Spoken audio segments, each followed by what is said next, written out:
देखने के लिए हमारे चैनल को सब्सक्राइब करें और बेल आइकन दबाना ना भूलें। नमस्कार, आप देख रहे हैं बिहार टेलीविजन नेटवर्क की प्रस्तुति बीटीएन न्यूज में आपका स्वागत है। गंभीर हालत में गले कटे एक बीएमपी 13 के जवान को दरभंगा के डीएमसीएच अस्पताल में भर्ती किया गया, जहां डॉक्टरों की टीम घायल जवान की जान बचाने में जुटी। घटना के पीछे का कारण फिलहाल स्पष्ट नहीं है। सवाल यह है कि घायल जवान खुद अपना गला रेता या फिर किसी दूसरे लोगों ने हत्या की नीयत से घटना को अंजाम दिया या फिर इसमें कोई और भी कारण है, किसी को कुछ पता नहीं। न ही पूरे मामले पर कोई अधिकारी कुछ कैमरे पर बोलने को तैयार है। इलाज करने वाले डॉक्टर ने बताया कि घायल जवान का सांस और आवाज वाली नली पूरी तरह कट अलग हो चुकी है। आर्टिफिशियल नली लगा, फिलहाल सांस लेने की नली को तत्काल रिपेयर किया गया है। उन्होंने बताया कि भविष्य में आवाज जाने की भी आशंका है।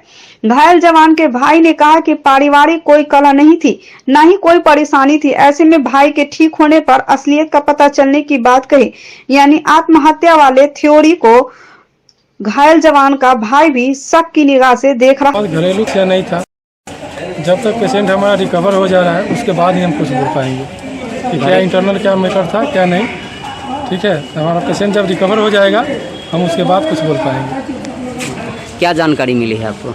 हमको टेलीफोन के माध्यम से मिला था कि ऐसे कि उनका सीरियस कंडीशन है, आप लोग आइए यहाँ डीएमसीएच में। हम लोग उनके जो सहभागी थे वो लोग यहाँ तक एडमिट कराए थे, उनका मैं धन्यवाद बोलना चाहता हूँ। बाकी जो भी मैटर है वो मैं जब तक मेरा पेशेंट रिकवर हो जाएगा उसके बाद। वहीं घायल जवान के साथी ने बताया, सुबह सवेरे बिस्तर पर खून देख घायल जवान को इलाज के लिए लाया गया अस्पताल।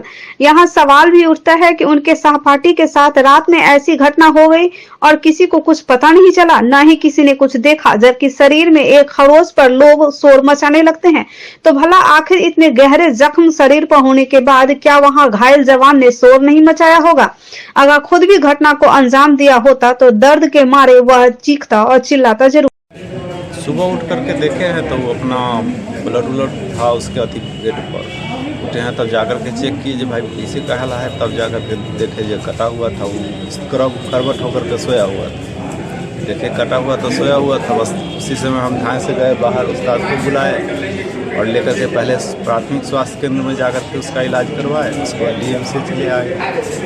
क्या इनका जो भेन कटा होगा तो चिल्लाए भी होंगे, आप वहीं पर नहीं तो... चिल्लाया उल्लाया नहीं है, कारण जो हल्का घरघराया था। हम भी उस जगह पर सोए हुए थे, लेकिन उससे हमको कुछ लगा कि ऐसे ही घरघरा रहा है, कोई खांस रहा है। उसके बाद थोड़ा देर के बाद जब उठे हैं तो देखे हैं इस तरह का हालत। हम उसको लेकर के वहाँ से भागे हैं, पहले स्वास्थ्य केंद्र में ले जाकर के इलाज करवाए और यहाँ डीएमसीएच लेकर के वहाँ से रेफर किया गया तो यहाँ लेके आ गए। ये अरुण प्रसाद है, बीएमपी 13 का सिपाही है और इसके साथ लोग सब इसको कट थ्रोट यानी गला कटा हुआ लेकर के इमरजेंसी में आए थे। ये ब्लीड कर रहा था। पहले तो ये पीएससी में इसका बेनीपुर पीएससी में टेम्पोररी रिपेयर कर दिया था उन लोग, लेकिन फिर भी ये ब्लीड कर रहा था और इसका सांस की नली और मतलब ऊपर वाला नीचे वाला सांस की नली जो है, ऊपर वाला सांस की नली बिल्कुल अलग थी। तो इसको तो ट्रैकोस्टोमी करना था, माने आवाज़ सांस की नली को सिक्योर करना था। ट्रैकोस्टोमी होता है कि आर्टिफिशियल छेद बना करके तो उसमें एक ट्यूब डाल देते हैं हम लोग, ट्रैकोस्टोमी ट्यूब, और फिर उससे वो सांस लेने लगता है और तब हम लोग गला को फिर से खोल करके एनेस्थेटिस्ट की टीम को बुला के, मेरा जो असिस्टेंट प्रोफेसर साहब था, पीजी था, डॉक्टर उजैर और इमरान, ये हेमंत बीजी, और मेरा जो पीजी था एसआर, और मेरा जो पीजी था विनोद, यानी पूरी टीम थी। सिस्टर लोग, स्टाफ यहाँ के एचओडी भी आ गए थे, डॉक्टर एमके घोष। तो उन्होंने कहा कि अगर जहाँ तक हो सके कर दीजिए। सुपरिटेंडेंट साहब का भी फ़ोन आ रहा था बार बार। ट्रैकोस्टोमी ट्यूब मिलने में यहाँ दिक्कत होती है दरभंगा में, पूरे शहर में ट्रैकोस्टोमी ट्यूब नहीं मिलता है। उसको ट्रैकोस्टोमी ट्यूब के बदले इंडोट्रैकियल ट्यूब ले आ रहा था, वो ईटी ट्यूब। तो हम लोग को 8 नंबर ट्रैकोस्टोमी किए हम और डॉक्टर ओजार मिल करके, है ना। और फिर उसको पहले माने सांस की नली को सिक्योर किए, यानी सांस लेना सुनिश्चित किए। उस आर्टिफिशियल नीचे से दूसरा छेद बना करके उससे उसको हम लोग ट्यूब लगा दिए, प्लास्टिक की ट्यूब, जिससे मरीज सांस लेने लगा। फिर अंदर से सक्शन करके जितना ब्लड क्लॉट जितना सारा चीज़ था उसको हम लोग सांस में से, नली में से खींच के निकाले। फिर जो कार्टिलेज कटा हुआ है इसका, थायराइड कार्टिलेज और रेटिनॉइड दोनों कटा हुआ है। इसके स्पीच कितना आएगा ये कहना तो मुश्किल है। इसको रिवीजन सर्जरी में स्पीच फोनो सर्जरी उसको बोलते हैं। बाद में जब घाव बढ़ जाएगा तो जाना पड़ सकता है, और अभी तो इसको आईसीयू में रखना पड़ेगा, है ना। क्या लगता है सर, इसकी आवाज़ भी जा सकती है? आवाज़ जा सकती है। बीमार नहीं रहा लाचार, हो रहा मुफ्त उपचार। हड्डी नस रोग से संबंधित गंभीर बीमारियों का मुफ्त में इलाज। इंतजार किसका, जाएं सर्राफ ऑर्थो एवं स्पाइन सेंटर और दर्ज कराएं प्रधानमंत्री जन आरोग्य योजना में अपना नाम। विश्व की सबसे बड़ी स्वास्थ्य सुविधाओं का उठाएं लाभ। आधुनिक ऑर्थोपेडिक सुविधा, ऑर्थोस्कोपी, स्पाइन सर्जरी, फ्रैक्चर का अत्याधुनिक इलाज। डॉक्टर SN सर्राफ, डॉक्टर अभिषेक सर्राफ, रीढ़ हड्डी और नस रोग विशेषज्ञ डॉक्टर प्रियंका बी सर्राफ, स्त्री और प्रसूति रोग विशेषज्ञ DMCH के सामने लहरियासराय। शहर के नाका नंबर 5 स्थित फिजिक्स एक्सपर्ट के सर द्वारा संचालित आइडियल पाथ में प्रत्येक साल की तरह इस साल 2022 में छात्रों का उत्कृष्ट रिजल्ट रहा है। आइडियल पाथ में मेडिकल यानी नीट, IIT, JEE, 11वीं 12वीं बोर्ड के साथ साथ जूनियर सेक्शन में CBSE के छात्रों के लिए क्लास 7वीं से 10वीं तक की पढ़ाई की व्यवस्था है। नीट 2022 में प्रीति कुमारी को 652 अंक, सुमित कुमार को 647 अंक के साथ साथ 12 छात्रों को 575 से अधिक अंक आया है। छात्र हर्ष मोहन कुमार ने IIT एडवांस में अच्छा रैंक लाकर आइडियल पास और दक्षिणांचल को गौरवान्वित किया है। अधिक जानकारी के लिए आप हमें संपर्क कर सकते हैं। हमारा मोबाइल नंबर है 8409833709 एवं 9308296082। महज 2.5 वर्ष की बच्ची के साथ दुष्कर्म करने वाले मामले में आज आखिरकार दरभंगा की अदालत ने दोषी गुड्डू झा के खिलाफ सजा के फैसले का ऐलान कर दिया। करीब 13 दिन पहले अदालत ने गुड्डू झा को दोषी करार दिया था और आज गुड्डू झा को अदालत ने आजीवन सश्रम कारावास की सजा सुनाई। साथ में गुड्डू झा पर 50,000 रुपए का अर्थदंड भी लगाया है और यह अर्थदंड का पैसा पीड़िता को देने का आदेश अदालत ने दिया है। अर्थदंड की राशि नहीं देने के बदले 6 माह की साधारण कैद की सजा बढ़ाने की बात कही गई। इसके अलावा अदालत ने पीड़िता के पुनर्वास के लिए विक्टिम कंपनसेशन एक्ट के तहत 10 लाख रुपए जिला विधिक प्राधिकार के माध्यम मुआवजे देने का भी अदालत ने आदेश दिया।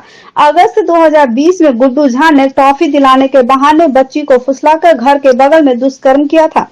अदालत के स्पेशल PPP ने इसकी पुष्टि करते हुए कहा कि दोषी गुड्डू झा जीवन के अंतिम सांस तक जेल में बंद रहे। गुड्डू झा को पॉक्सो एक्ट के अलावा धारा 376 और धारा 376(2)M तीनों मामले में आजीवन सश्रम कारावास की सजा अदालत ने सुनाया है।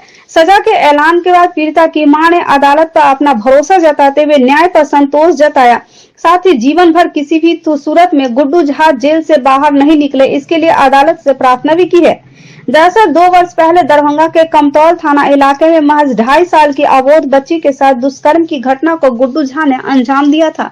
घटना के बाद महिला थाना में कांड दर्ज हुआ था। कांड संख्या 40/20 है। घटना की तारीख 4/8/2020 की है, जिसमें आरोपी गुड्डू झा के द्वारा पीड़ित बच्ची को बहला फुसला कर उसके साथ हैवानियत किया था, जिसके बाद बच्ची कई महीनों तक DMCH से पटना PMCH तक भर्ती रही। कई बार ऑपरेशन होने के बाद उसकी हालत में सुधार हुआ था। इस बीच न्याय के लिए काफी आंदोलन भी किया गया था। अदालत के special PPP doctor Vijay Kumar पराजित ने बताया, पॉक्सो एक्ट के अलावा 376AB भारतीय दंड विधान और 376(2)M भारतीय दंड विधान के तहत तीनों धारा में गुड्डू झा को आजीवन सश्रम कारावास की सजा अदालत ने दिया है। साथ ही गुड्डू झा पर 50,000 रुपए का अर्थदंड भी अदालत ने लगाया है। अर्थदंड का पैसा पीड़िता को देने के साथ साथ अर्थदंड नहीं देने पर 6 माह का अतिरिक्त कैद भी सजा बढ़ाने का आदेश दिया है। साथ ही पीड़िता को पुनर्वास के लिए विक्टिम कंपनसेशन एक्ट के तहत 10 लाख रुपए जिला विधि प्राधिकार के माध्यम से मुआवजे देने का भी अदालत ने आदेश दिया। आज 2.5 साल की एक बच्ची के साथ बलात्कार के जुर्म में गुड्डू झा, पिता देवचंद्र झा, ग्राम रजौन, थाना कमतौल, जिला दरभंगा को, जिसको कि 22 अक्टूबर 2022 को ही दोषी करार दिया गया था, उसके सजा के बिंदु पे आज कोर्ट ने सुनवाई किया और गुड्डू झा को धारा 376 AB में आजीवन कारावास का मतलब कि जब तक वह जिंदा रहेगा जेल में ही रहेगा की सज़ा दी गई। इसके अलावे 376 2M भादवी, इसमें भी आजीवन कारावास जब तक वह जीवित रहेगा, जेल में रहेगा। और 6 पॉक्सो एक्ट में भी उसको आजीवन कारावास की सज़ा दी गई, जो वो भी आजीवन कारावास जब तक जीवन रहेगा तब तक उसे जेल में ही रहना होगा। ये सारे सश्रम कारावास हैं और सभी मामलों में ये सारे के सारे सज़ा एक साथ चलेगी। इसके अलावा 50,000 रुपया का जुर्माना भी उसको किया गया है और जुर्माना नहीं देने की स्थिति में उसे 6 महीना और साधारण कारावास में रहना पड़ेगा। इसके अलावे पीड़िता को न्यायालय ने DLA से जिला लीगल सर्विसेज अथॉरिटी को कहा है कि इसे 10,000 रुपया कंपनसेशन दिया जाए ताकि उसका 10 लाख रुपया ताकि उसका पुनर्वास हो सके। इसमें पहले से जो भी इनको इंटरिम कंपनसेशन दिया गया है वह पैसा को घटा दिया जाएगा।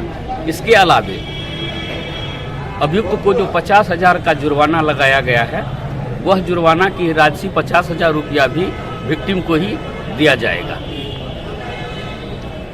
रुद्र सावित्री माइंड फेस्ट प्रतियोगिता 2 दिवसीय प्रतियोगिता का समापन हो गया। वहीं इस प्रतियोगिता में 2000 से भी अधिक छात्र-छात्राएं प्रतिभागियों ने हिस्सा लिया था।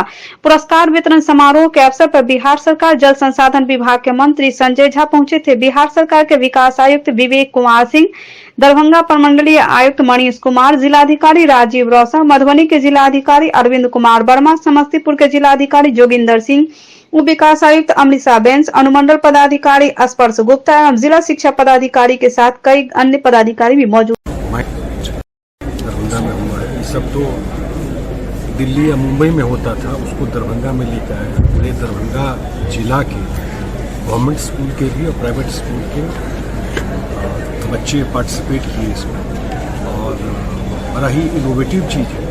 और मैंने कहा भी जैसे कि समाज में जो ऊंचे पद पे जाते हैं वो जब अपने घर के लिए, अपने गांव के लिए, अपने जिला के लिए, अपने लोगों के लिए आकर के वहाँ से काम, वो बहुत कम देखा जाता है, बहुत रेयर देखा जाता है। ये आकर के काम किया, मुझे बहुत खुशी है। दरभंगा वैसे भी एजुकेशन का एक बहुत बड़ा, आज भी है, पहले भी बहुत बड़ा हब रहा है और वहाँ पर इस तरह का आयोजन करना और जो मैं देख रहा हूँ, जितना बता रहे थे कि जो इंटेलेक्चुअल लेवल जो बच्चों का था वो किसी भी बड़े शहर के बराबर उनका रिस्पांस था, उनका जवाब था। तो ये एक बड़ा कार्यक्रम है। हम हमेशा मेधा की बात करते हैं और अतीत की बात करते हैं। हम लोग इसके माध्यम से मेधा और भविष्य की बात करते हैं कि हमारा मेधा जो है पूरे विश्व का भविष्य बने और विश्व का इतिहास तो रहा ही है, तो वही पहल है। और इसमें जो गांव के बच्चे भी हैं, शहर के बच्चे भी हैं और हम लोग राज्य सरकार की ओर से माननीय मंत्री जी बताएंगे आपको कि सभी सरकारी जो सुदूर क्षेत्र के बच्चे हैं उनके लिए अभी तरंग मेधा उत्सव हुआ और यहाँ भी सभी प्रखंड के बच्चे आए थे, सभी ग्रामीण बच्चे आए थे और अब जैसे जैसे कंपटीशन बढ़ेगा उनका भी पोजीशन और ऊपर जाएगा। आज का ये आयोजन अपने आप में एक मील का पत्थर साबित होने वाला है। हमें इस बात की खुशी है कि दरभंगा में हम लोगों ने एक नई शुरुआत की है जिसमें हम लोग अपने आने वाले भविष्य को गढ़ने का कार्य करेंगे, उन्हें दिशा देने का कार्य करेंगे। विश्व के पटल पर जब भी मानवता को एक नई दिशा देने की बात होती है तो ये देखा जाता है कि उस समाज का, उस जगह का बौद्धिक विकास कैसा है, वहाँ का मानव विकास कैसा है, और उसके लिए प्रयत्न करने की जरूरत होती है। ये शिल्प खुद ब खुद नहीं बनता है, इसके लिए लगातार शिल्पकार श्रम करता है। इस सभागार में बैठे हुए हमारे जितने शिक्षाविद हैं, जितने बुद्धिजीवी लोग हैं, वो सब शिल्पकार हैं भविष्य की आने वाली पीढ़ी के लिए। था, लेकिन पूरे जिला को कवर करते हुए और जगहों से बच्चों को बुला करके इसको कवर करते हुए मैंने शिक्षा का ऐसा प्रोग्राम नहीं देखा।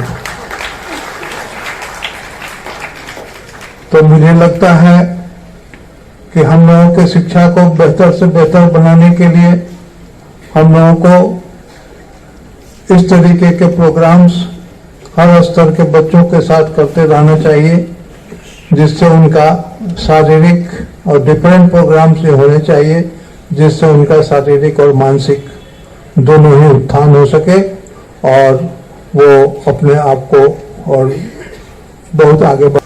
कपड़ों की दुनिया का सरताज Agarwal shopping mall, Ganpati plaza, Hasan Chowk, Lalbagh, Darbhanga. हमारे यहाँ sari, suit piece, lehenga, gown, boys section, girls section, girls jeans, kurti के साथ और भी बहुत कुछ सभी ब्रांडों में उपलब्ध है। वहीं हमारी दूसरी शाखा अग्रवाल परिधान शॉपिंग मॉल, मिर्जापुर चौक, दरभंगा, जहाँ साड़ी, सूट पीस, लहंगा, कुर्ती के साथ तीसरे और चौथे तले मेंस मॉल में jeans shirt, formal pant, coat suit, sherwani, kurta pyjama वह भी ब्रांडेड कंपनी के साथ जैसे रेमंड, लिलिन, Blackberrys, Van Heusen, Allen Solly, Louis Philippe, US Polo, Monte Carlo, Killer, Mufti, Spykar, क्वेंसन, club, Jack Jones and Jockey जैसे ब्रांड उपलब्ध हैं। हमारी तीसरी शाखा अग्रवाल मेंस मॉल, बाकरगंज, लहरियासराय, जहां पुरुषों के लिए jeans shirt, formal coat suit, sherwani, जहां आपके लिए हम लाए हैं एक से बढ़कर एक चुनिंदा कंपनियों के कपड़े जैसे Raymond, Blackberrys, Van Heusen, Monte Carlo, Mufti, Spykar, Jockey जैसे सभी ब्रांडों के कपड़े आप अग्रवाल के इन तीनों शाखाओं में पहुंचिए और अपने पसंदीदा कपड़े ले जाएं। अपने घर, आपका विश्वास ही हमारा भरोसा।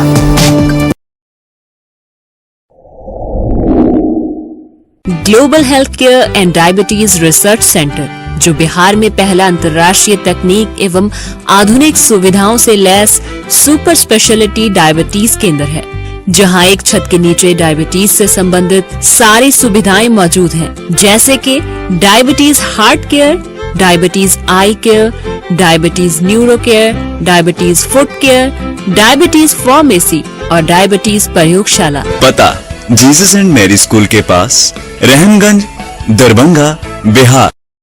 प्रत्येक शुक्रवार की तरह इस शुक्रवार को भी वरीय पुलिस अधीक्षक अवकाश कुमार का जनता दरबार का दिन था। वरीय पुलिस अधीक्षक के जनता दरबार में जिले के विभिन्न थाना क्षेत्रों से काफी संख्या में फरियादी पहुंचे थे। मारपीट, जमीनी विवाद और भी कई मामले की शिकायत लेकर पहुंचे थे। वरीय पुलिस अधीक्षक अवकाश कुमार ने फरियादियों की फरियाद सुनी और त्वरित कार्रवाई का आश्वासन। प्रत्येक शुक्रवार की तरह इस शुक्रवार को भी जिलाधिकारी राजीव रोशन का जनता दरबार लगा। जनता दरबार में विभिन्न थाने क्षेत्र से एवं विभिन्न जगहों से फरियादी पहुंचे हुए थे। आपसी रंजिश, जमीनी विवाद की शिकायत लेकर पहुंचे थे फरियादी। जिलाधिकारी राजीव रोशन ने सभी फरियादियों की फरियाद सुनते हुए त्वरित कार्रवाई का आश्वासन दिया। दूसरा आपका क्या था? नापी हो गए, नापी होगी सर। यही 15 साल से केस चल रहा है। राशि कर दिया, राशि करने के अब यही पे टाइटल कर दिया है, उसके हम रिजन कर दिया। इसका रिपोर्ट आया है, रिपोर्ट यही वो टाइटल में चला गया है, वो पता कर दे। एक आवेदन लिख के दीजिए। हमारे हाथ में इतने, दूसरा टाइटल शूट हुआ है सिविल कोर्ट में, वहाँ ठीक है। बाकी फिर जो आपको मुख्यमंत्री जी के यहाँ जाना है तब 144 का आवेदन दे दीजिए, हम 144 करा देते हैं। टाइटल शूट अगर चल रहा है तो आज पता कर लीजिए, तो टाइटल शूट चल रहा है तो चल रहा है, हम लोगों के बाहर की बात है। कुशेश्वर स्थान के झाझरा उच्च विद्यालय प्रांगण में 2 दिवसीय सम्मेलन सुधीर कांत मिश्र, प्रमोद सिंह राम, सागर पासवान, सुशीला देवी, राम अनुज यादव की 5 सदस्यीय अध्यक्ष मंडल की अध्यक्षता में आयोजित सम्मेलन का उद्घाटन करते हुए प्रदेश अध्यक्ष ललन चौधरी ने कहा कि कृषि संकट तेजी से बढ़ रही है। कृषि संकट के चलते खेती घाटे का सौदा होता जा रहा। जल प्रबंधन नहीं होने के चलते प्रत्येक वर्ष बाढ़ सुखाड़ का सामना किसानों को करना पड़ता है। के जीत का जो सबसे प्रमुख बातें थी, जो महिला सेना तैयार हुई थी किसान सभा के नेतृत्व। साथियों, इन बातों की चर्चा हमने इसलिए किया जो किसान ने बड़े संघर्ष के बाद, क्योंकि आजादी की लड़ाई में कुछ विद्यार्थी, वकील और विदेश में जो हमारे बड़े घर के बेटे लोग पढ़ते थे, उन लोगों ने आजादी की लड़ाई शुरू की। पंडित नेहरू जैसे बात इस देश में नहीं थी। पीएल पट्टी का नाम आपने सुना होगा, प्रेस के लोग हैं। अमेरिका से एक एग्रीमेंट हुआ था भारत सरकार का, और लाल जनेर सड़ा हुआ गेहूं जो उसके पशु खाते थे, वो हमारा प्रमुख भोजन था। बहुत सारे ओल्ड एज के लोग हैं जो जानते हैं, कंट्रोल में वो दूध, पाउडर, गेहूं, जनेर, ये सब मिलता था। इन बातों को हम इसलिए कहा, जब 35 करोड़ की आबादी को खुराक का, भोजन का इंतजाम हमारा देश नहीं कर पा रहा था। इतना पैदावार इस देश में किया, जब विदेश से अनाज इस देश में नहीं आता, बल्कि इस देश से अनाज दूसरे देश में जाता। पूर्व विधायक साथी राम जतन पासवान को हम नमन करते हैं, लाल सलाम करते हैं। हम इस सम्मेलन के अवसर पर आयोजित सभा में इस इलाके के नेता रामसागर यादव को भी हम अभिनंदन करते हैं, लाल सलाम करते हैं। मित्रों, आप यहाँ पूरे दरभंगा जिले के चुने हुए किसान कार्यकर्ता यहाँ आए हैं। 2 दिनों का हमारा सम्मेलन होगा, जिस सम्मेलन में हम 3 वर्षों के कामों की समीक्षा करेंगे। आने वाले दिनों में दरभंगा जिला में किसान मजदूरों के सशक्त आंदोलन का हम रणनीति तैयार करेंगे, और इस अभी जो देश के अंदर कृषि संकट है, अभी जो देश के अंदर नरेंद्र मोदी की सरकार किसान विरोधी कानून बना रही है, इससे कैसे हम लड़ेंगे, इसका रणनीति हम सम्मेलन में तैयार करने के लिए यहाँ इकट्ठा हुए। हम बताना चाहते हैं, जो 92 के दशक में इस झाले से कुशेश्वर स्थान तक हमारा किसान सभा के नेतृत्व में हजारों एकड़ जमीन पर लाल झंडा गाड़ के गरीबों को बसाया गया था। भाकपा माले नेता लक्ष्मी पासवान की मृत्यु समस्तीपुर अस्पताल में हुई। पंडतसराय में शाम में शव आने की सूचना है।